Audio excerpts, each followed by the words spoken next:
Bonjour à tous, la famille olympique de Marseille, j'espère que vous allez bien, c'est Francky Foot. On se retrouve aujourd'hui pour une nouvelle vidéo, petite vidéo d'avant-match, Toulouse vs Olympique de Marseille, 30e journée de Ligue 1. Bon, l'OM compte un match à moins, hein, vous le savez. Donc voilà, installez-vous les gars, comme d'habitude, supporters marseillais, supportrices marseillaises, supportrices d'autres clubs. Tant qu'il y a le respect dans les commentaires, vous êtes les bienvenus. Voilà les gars. N'hésitez pas aussi à vous abonner à ma chaîne YouTube. Si vous aimez mon contenu, ça donne de la force et je vous en remercie. Voilà. Alors installez-vous, on a quand même pas mal d'actualités à voir ensemble. Et après on parle de l'avant-match, des compos probables, des stats, etc. J'ai galéré pour faire la compo, hein. Voilà, je vous l'annonce de suite. Ça a été très dur pour faire la composition d'équipe. Voilà. Allez, on commence les gars parce qu'on a beaucoup de choses à voir.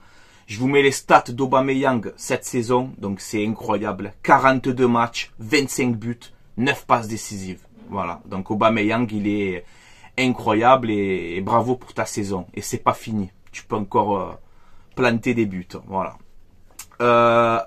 Ça aussi, la LFP, qui va nous arranger encore une fois. Reims, OM va être reporté, parce qu'il est entre le match de l'Atalanta, etc.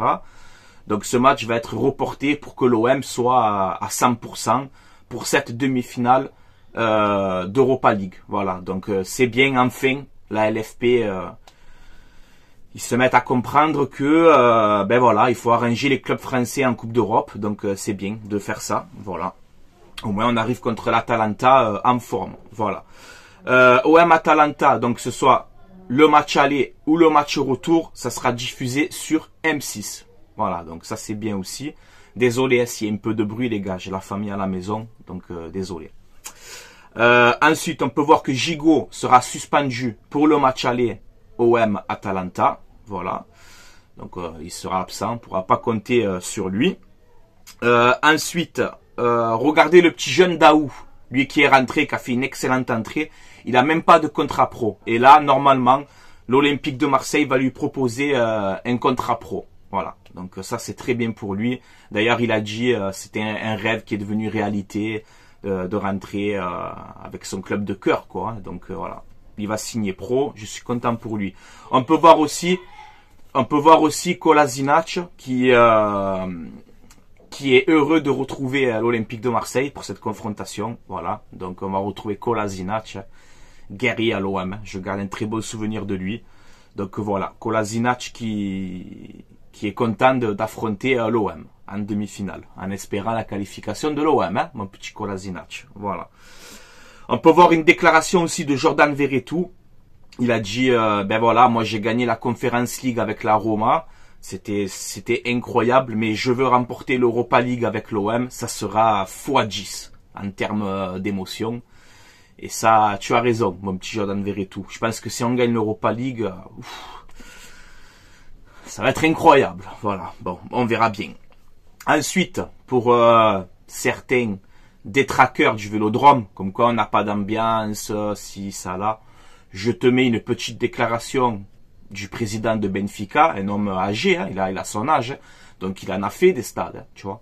Regarde qu'est-ce qu'il te dit le président de Benfica, je crois que c'est le président de Benfica, hein, dites-moi en commentaire. Mais il te dit... si nous sommes l'enfer de la Louse, donc en gros au stade de la Louse là, il a dit si chez nous c'est l'enfer, ici à Marseille c'est un tsunami de passion. Voilà. Merci, masterclass, et merci pour ta déclaration. Voilà, donc pour tous les gens qui disent qu'il n'y a pas d'ambiance au Vélodrome, déjà premièrement venez au Vélodrome pour voir de vos yeux, tu vois, et regardez les déclarations. On a aussi une déclaration de David Neres, aussi le joueur de Benfica, qui a dit que le Vélodrome, c'est encore une fois incroyable. Donc voilà. Bref, fin du débat, il est clos. Voilà, comme ça c'est fait, c'est dit. Ensuite, on a eu une interview de Mehdi Benatia sur À Rotten sans flamme. À Rotten sans flamme, sur RMC là. Donc je vous ai pris quelques passages. Après, si vous voulez voir l'interview complète, vous tapez Mehdi Benatia, Rotten, etc. Et vous aurez l'interview complète. Voilà. Donc n'hésitez pas à aller la regarder, c'est intéressant quand même. Il y a des choses, il a raison. Hein. Moi, quelques trucs où je suis d'accord avec lui. Alors déjà, il te dit direct d'entrée que Mbemba, Sarr et Klose seront forfaits pour Toulouse OM. Donc déjà, on peut pas compter sur eux. Ensuite, il a adressé un message aux joueurs. Il a dit voilà, c'est vrai que cette saison, on a eu de la malchance par rapport aux blessés. Voilà, beaucoup de blessés. Donc ça, c'est vrai que c'est embêtant pour nous cette saison. Ensuite, il a dit voilà, c'est vrai qu'avoir 5 défaites d'affilée, ben, c'est pas normal, on ne doit pas avoir ça. Donc voilà, il a parlé un petit peu de choses comme ça. Ensuite, qu'est-ce qu'il nous a dit ben, qu'il est content de la qualification de l'OM pour cette demi-finale d'Europa League. Quand tu es joueur de l'OM, tu dois t'investir à 100%. Bon, bref, de la communication classique, tu vois. Bon, il a raison en même temps, hein, mais voilà. Ensuite, qu'est-ce qu'il te dit? Ça aussi, cette déclaration, il te dit, moi avec Pablo Longoria, j'ai un projet sur 3 à 5 ans à l'Olympique de Marseille. Voilà. Donc, c'est pour vous faire comprendre que est-ce que c'est Benassia, Longoria, Macourte ou Benassia, Longoria et autre chose qu'on espère tous, bien évidemment. Voilà, donc on verra bien pour ça. Est-ce qu'il y aura Macourte dans ce lot-là de 3 à 5 ans? Mais voilà, je fais vite un petit point. Il y a beaucoup de gens, beaucoup de personnes qui ont parlé sur cette fameuse vente OM. Ça fait 4 ans que ça dure. Et on a beaucoup d'espoir maintenant, les supporters marseillais, à avoir un grand projet, parce qu'on mérite tellement, tu vois, d'avoir un grand projet sérieux, tu vois. Mais voilà, pour tous ceux qui ont annoncé la vente OM, ça va se faire, vous inquiétez pas, ok, ça va se faire. Je vous donne crédit jusqu'à août 2024. Voilà, je vous le dis, avec respect, il n'y aura pas de manque de respect, de ci, de là, tu vois. Mais je vous donne crédit jusqu'à août 2024. Si d'ici août 2024, il n'y a pas de vente officielle annoncée à la télévision officiellement ou un communiqué officiel de l'Olympique de Marseille, je pense qu'on va régler quelques comptes avec certaines personnes dans le respect, dans le débat. Je ferai ça. Voilà, sors s'il te plaît, merci. Désolé les gars, c'est les petits. Donc voilà, au moins c'est clair et net, ok? Voilà. Ensuite, donc Toulouse OM, c'est dimanche à 19h. Voilà, c'est une horaire pas habituelle. Hein. Donc Toulouse OM, c'est dimanche à 19h. Voilà, donc en espérant la victoire de l'OM, mais ça va être dur. Hein. Ça va être dur, j'ai peur de la fatigue aussi. On a beaucoup de joueurs absents, mais bon. Je vous mets l'historique des 5 dernières confrontations entre Marseille et Toulouse, que ce soit à domicile ou à l'extérieur, et on peut voir qu'en 5 matchs, on a gagné 4 fois, on a fait un match nul et 0 défaite. Voilà. Et le match aller, on a fait 0-0 au Vélodrome. Donc voilà, c'est vrai que les 5 dernières confrontations, ça se passe bien contre Toulouse. Mais bon, on verra bien. Côté Toulouse, on a, il me semble, 1 ou 2 absents. On a Dessler, là, le milieu de terrain. Bon, et des fois, il joue arrière droit. Je sais pas si c'est le capitaine de Toulouse, dites-moi en commentaire. Lui, il sera absent.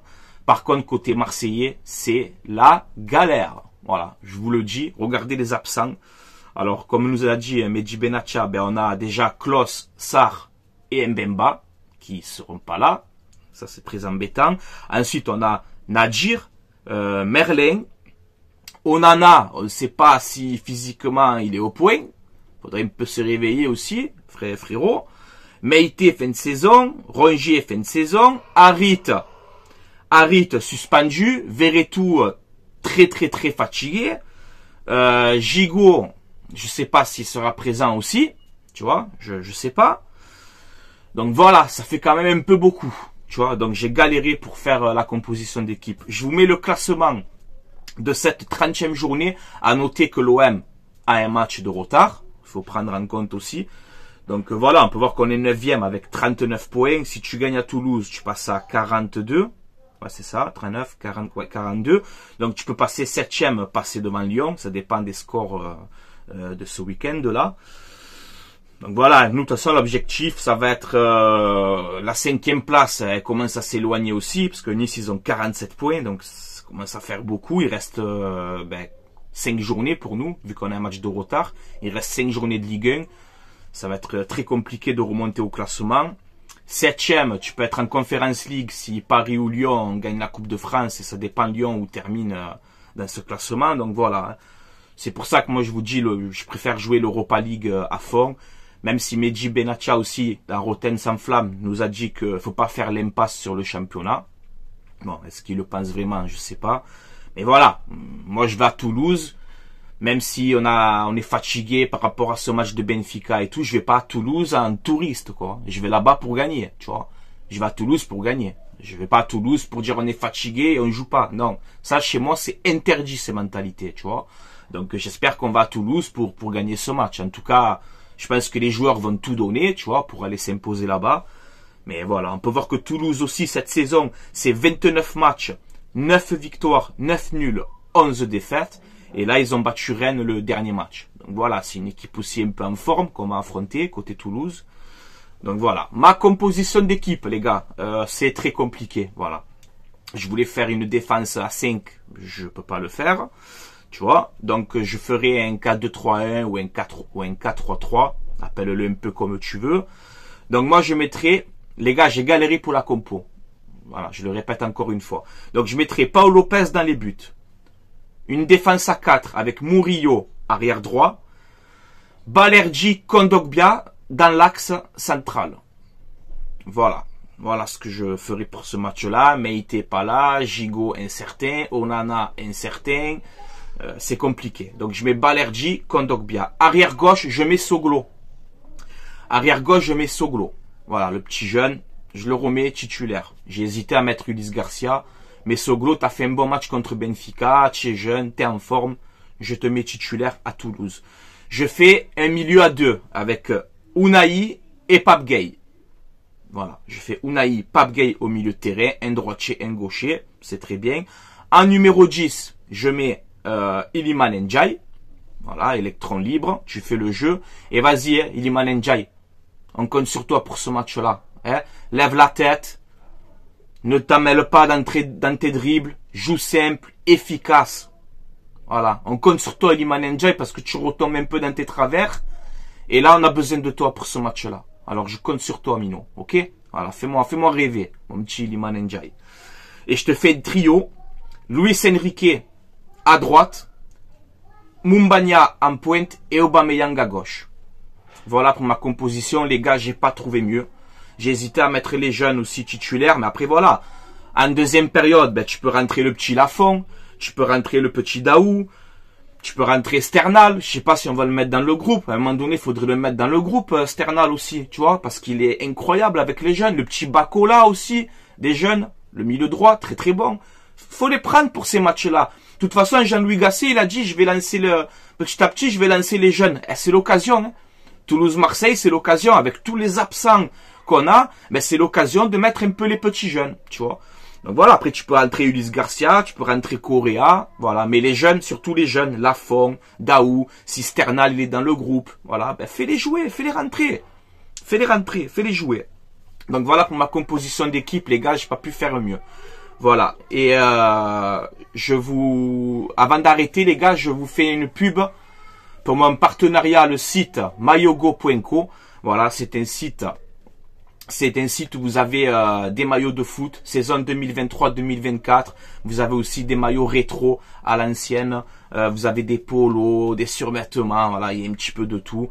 Ce ne sont pas des vrais, ce sont des répliques, mais c'est de la qualité. Le site, il est impeccable. Vous pouvez y aller. Livraison à peu près entre 15 et 20 jours. Voilà, si vous commandez, vous mettez le code promo Francky, FRANCKI, et vous aurez moins 15% de réduction sur votre commande. Voilà, les gars. Je vais vous laisser là parce que c'est un peu le why à la maison. Donc je vais vous laisser là les gars. Passez un bon samedi. On se retrouve demain ou lundi matin pour le débrief de Toulouse Olympique de Marseille en espérant la victoire les gars. Voilà. Allez, passez un bon samedi et allez l'OM les gars. À la vie à la mort comme d'habitude. On va pas à Toulouse en touriste. Hein. On y va pour essayer de gagner ce match les gars. Voilà, c'est clair et net. Hein. Voilà, bon, on verra bien. Il y a beaucoup de fatigue, beaucoup d'absence, ça va être compliqué, mais bon. J'espère qu'on va là-bas avec l'intention de gagner quand même, tu vois. Voilà, les gars. Allez, je vous laisse là. Portez-vous bien, prenez soin de vous, et allez l'OM, les gars. À la vie, à la mort, comme d'habitude. Ciao ciao tout le monde.